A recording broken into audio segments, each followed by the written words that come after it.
Joseph Brodsky believed that poetry, which he characterized as accelerated thinking, language raised to its highest power, outlasted empires, defeated time.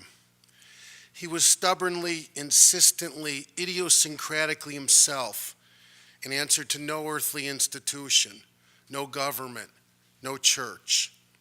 He was essentially apolitical. He believed that politics was subservient to art, but drawn into the political arena by his absolute independence, his oppositional temperament. He thought that Soviet ideology, communism itself, was crude. He was a party of one, allergic to regimes, disgusted by nationalism. He was staunchly individualistic, which is why he liked Emerson's idea of self-reliance, though the crowd mentality of many Americans often disappointed him. My song was out of tune, my voice was cracked, he declared, but at least no chorus can ever sing it back. He was not a Calvinist, as he often referred to himself. I used to tease him about being a secular Jew who wrote nativity poems.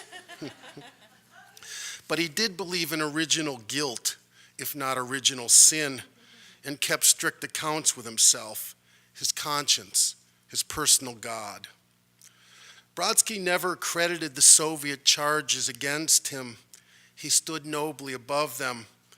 But the charges he made against himself were another matter. I sit in the dark, he wrote, and it will be hard to figure out which is worse, the dark inside or the darkness out.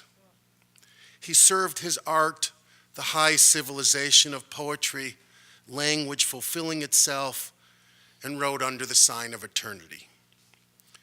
There was something bedrock in Brodsky's character which was tested early.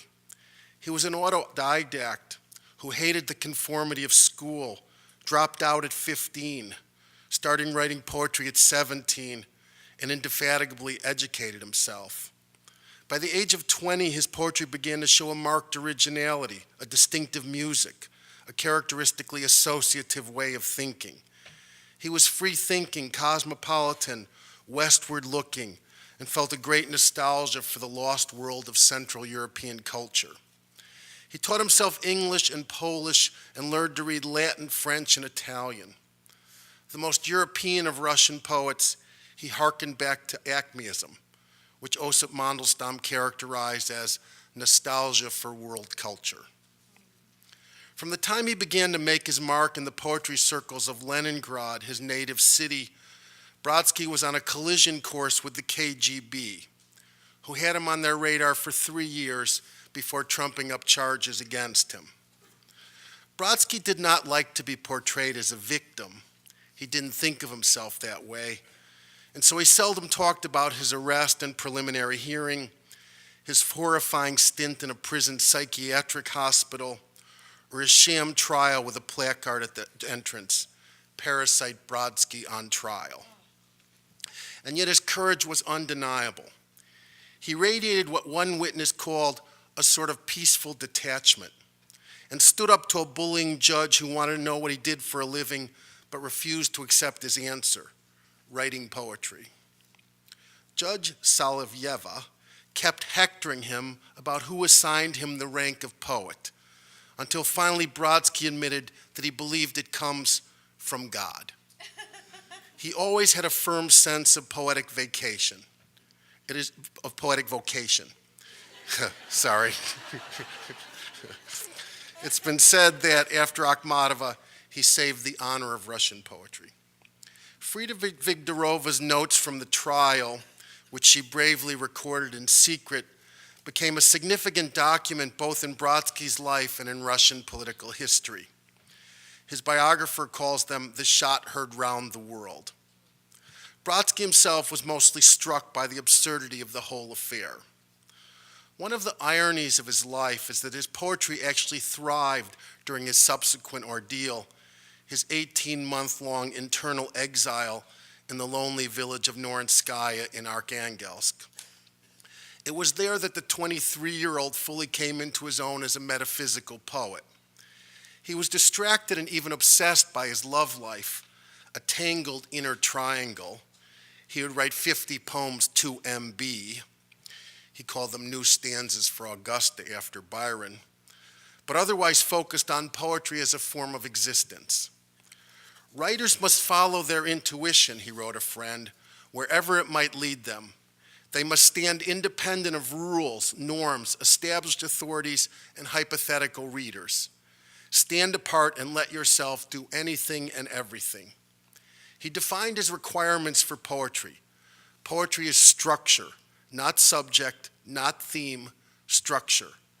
Combined the Russian poetic tradition with his study of English and American poetry, his touchstones would become Hardy and Frost, and took to heart W.H. Auden's startling aphorism that time worships language and forgives everyone by whom it lives. 7 years after he returned from exile, Brodsky was forced to emigrate to the West. This was a lasting tragedy, especially since he could not return to Russia for the illness or funerals of his parents. But he refused to be defined exclusively by his exile. He also had a congenital heart problem that would eventually kill him, but he would not give in to his illness. Rather, he stayed the course as the poet he was meant to become. He went to work teaching poetry, writing prose about poetry, making the largest possible case for poetry. This comment about Mandelstam may stand for the others. A song is a form of linguistic disobedience, and its sound casts doubt on more than a concrete philosophical system. It questions the entire existential order. Brodsky was a quintessential maker who developed his ideas of prosody, his classical poise, his philosophical detachment. The I in his poems is, existentially speaking, an outsider, an observer, a loner in a foreign place. He is dispassionate and faces life stoically, bravely, in the face of deep grief. Ever since I first read it, I have loved the esprit in his aphoristic poem, May 24th, 1980, a playful birthday lyric with a deadly serious intent, a summing up, a life credo that turned sorrow into high song. May 24th, 1980. I have braved for want of wild beasts steel cages, carved my term and nickname on bunks and rafters, lived by the sea, flashed aces in an oasis, dined with the devil knows whom in tales on truffles. From the height of a glacier I beheld half a world, the earthly width. Twice have drowned, thrice let knives rake my nitty-gritty.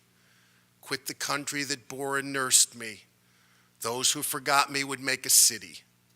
I've waited the steps that saw yelling Huns in saddles, worn the clothes nowadays back in fashion in every quarter, planted rye, tarred the roofs of pigsties and stables, guzzled everything save dry water. I've admitted the sentry's third eye into my wet and foul dreams, munched the bread of exile, it's stale and warty, granted my lungs all sounds except the howl, switched to a whisper. Now I am 40. What should I say about life? That it's long and abhors transparence. Broken eggs make me grieve. The omelet, though, makes me vomit. Yet until brown clay has been crammed down my larynx, only gratitude will be gushing from it.